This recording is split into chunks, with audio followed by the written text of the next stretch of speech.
প্রিয় দর্শক, আপনারা বিএনপি নেতা ফজলুর রহমানের আরেকটি বক্তব্য শুনেছেন নিশ্চয়। ইতিমধ্যেই বক্তব্যটি ভাইরাল হয়েছে। তিনি একটি প্রোগ্রামে তার নির্বাচনী এলাকায় কিশোরগঞ্জ 4 আসন থেকে তিনি নির্বাচন করবেন, ওইখানে প্রচারণা চালাতে গিয়ে একটা জায়গায় তিনি বলেছেন জামাত ইসলাম যদি পাশ করে তাহলে তিনি বিষ খাবেন। চমৎকার একটি কথা তিনি বলেছেন। এই বেচারা আসলে মানসিক ভারসাম্যহীন একটি মানুষ। তিনি অসুস্থ, প্রচন্ড অসুস্থ, দীর্ঘদিন ধরেই তিনি চিকিৎসা নিচ্ছেন। তো এইটা যে তিনি বলেছেন, এটা কি এবারই প্রথম? না, এবারই কিন্তু প্রথম না। তার এই ধরনের জোকারিপনা, এই ধরনের হেয়ালিপনা, ছেলে মানুষই এবং এই ধরনের নোংরা কথা তিনি এর আগেও অনেকবার বলেছেন। এটা কেন হয়েছে এরকম? তার কারণ তিনি প্রথমে তো ছাত্র জীবনে ছাত্রলীগের সভাপতি ছিলেন। এরপরে তার জীবনে কোনো সফলতা আসে নাই। যেখানে গিয়েছেন সেখানেই ব্যর্থতায় ভরা তার জীবন। সফলতার দেখা না পেতে পেতে লোকটা এত হতাশ হয়ে পড়েছে। হতাশ হতে হতে মানসিক ডিপ্রেশনে ভুগতে ভুগতে তিনি এখন পুরো মানসিক রোগী হয়ে গেছেন। এই যে তিনি এবার বললেন না যে তিনি জামাত পাশ করলে বিষ খাবেন, এর আগেও তার আরেকটা চমকপ্রদ একটা ঘটনা আছে, একটা কাহিনী আছে। এই ফজলুর রহমানকে কিন্তু তার এলাকায় কান কাটা ফজলু বলে। এটি কি আপনারা শুনেছেন? হ্যাঁ, ঠিকই শুনছেন আপনারা, কান কাটা ফজলু। এই কান কাটা ফজলুর কিন্তু একটা খুব চমৎকার একটা গল্প আছে। সেটা হচ্ছে 1991 সাল। তিনি যখন সমস্ত দল মেরে এসেছেন, এর ভিতরে আওয়ামী লীগ থেকে গামছায় এসেছেন, জাতীয় পার্টিতে এসেছেন, তারপরে কামাল হোসেনের গণফোরামে এসেছেন, এরকম অনেক দল তিনি পরিবর্তন করেছেন। বাংলাদেশে আর কোনো দল নাই, শুধুমাত্র জামাত ইসলাম বাদে সমস্ত দলগুলোই কিন্তু তিনি মেরে এসেছেন। হ্যাঁ, কঠিন চরিত্রবান একজন লোক। যেখানে দেখে যে একটু স্বার্থের ব্যাঘাত ঘটেছে, সঙ্গে সঙ্গে দল পরিবর্তন করে অন্য জায়গায়। এই জাতীয় লোক আবার যখন চরিত্রের কথা বলে, আদর্শের কথা বলে, তখন ঘুরায়ও হাসে। হ্যাঁ, রাস্তার কুকুরগুলোও চিৎকার করে কান্না শুরু করে ফজলুর রহমানের কথায়। যাই হোক, তো ওই সময় তিনি এরকম 91 সালে সব দল মেরে এসে, সব ঘাট পার হয়ে এসে, তিনি 4-5টা ঘাট পার হয়ে এসে দল চেঞ্জ করে আবার তিনি কিন্তু আওয়ামী লীগে দ্বিতীয়বারের মতো আসলেন। এসে আওয়ামী লীগের নমিনেশন নিলেন ওখান থেকে। আর ওখানে বিএনপির নমিনেশন পেলেন হচ্ছে মাওলানা আতাউর রহমান খান। তাহলে আতাউর রহমানের সাথে তার লড়তে হবে। ওই সময়ে তিনি বিভিন্ন জায়গায় তার নির্বাচনী প্রচারণায় গিয়ে আতাউর রহমান খানের পিছনে এমন লাগতেন, মানে প্রতিহিংসা যাকে বলে। রাজনীতিতে প্রতিযোগিতা থাকবে, প্রতিহিংসা কিন্তু ভয়ঙ্কর ব্যাপার। এই লোকটা পুরা প্রতিহিংসা পরায়ণ।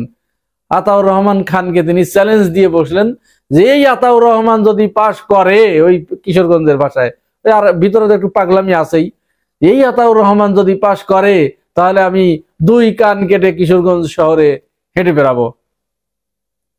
যথারীতি নির্বাচন হলো এবং মাওলানা আতাউর রহমান খান তিনি পাশ করলেন। 91 সালে ওই আসন থেকে তিনি এমপি নির্বাচিত হলেন। তো ফজলু, এখন আপনাদের কাছে প্রশ্ন আসতে পারে, তাহলে কি ফজলু কান কেটেছিল? আপনারা এই যে ফজলু যে বক্তব্য দেয়, দেখেছেন কখনো তার কান কাটা? কোনো কান কাটা দেখেছেন? তার কান কিন্তু দুটিই আছে, বহাল তবিয়তেই আছে। এখন এই ফজলুর রহমান কিন্তু কান কাটেন নাই।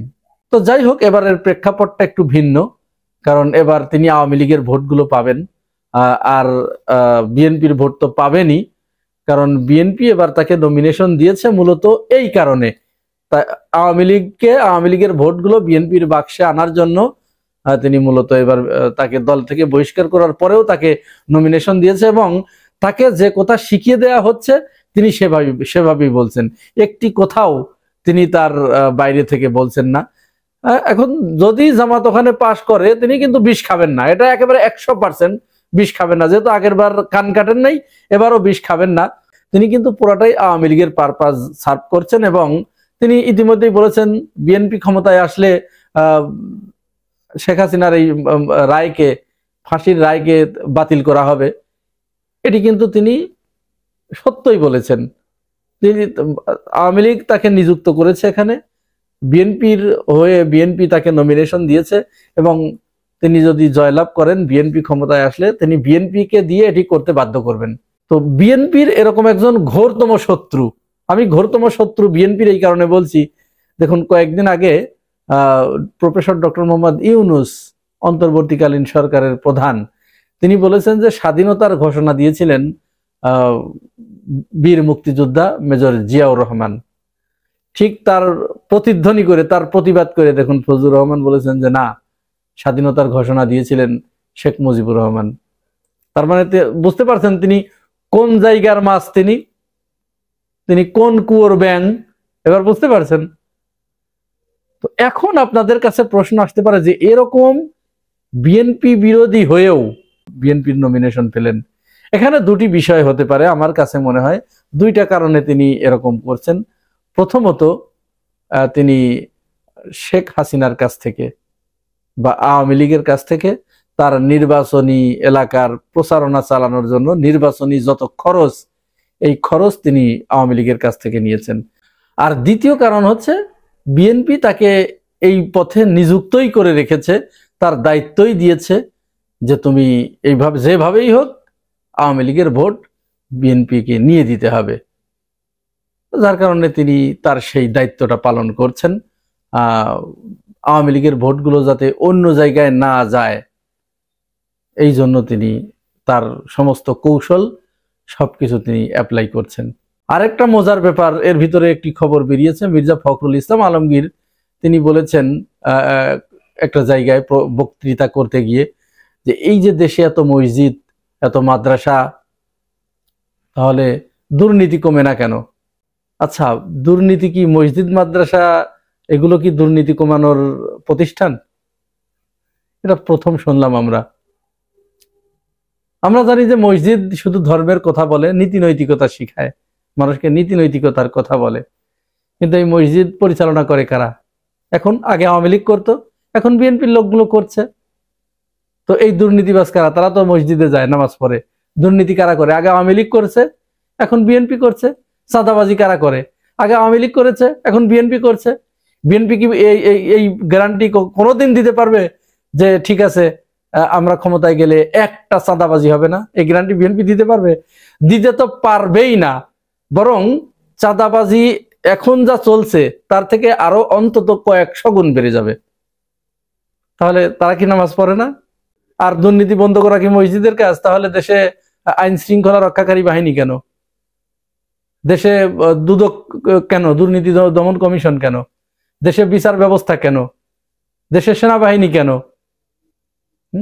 দুর্নীতি বন্ধ করে হচ্ছে প্রতিষ্ঠান। কোন প্রতিষ্ঠান? যেমন বিএনপি একটা প্রতিষ্ঠান, এটি একটি দল।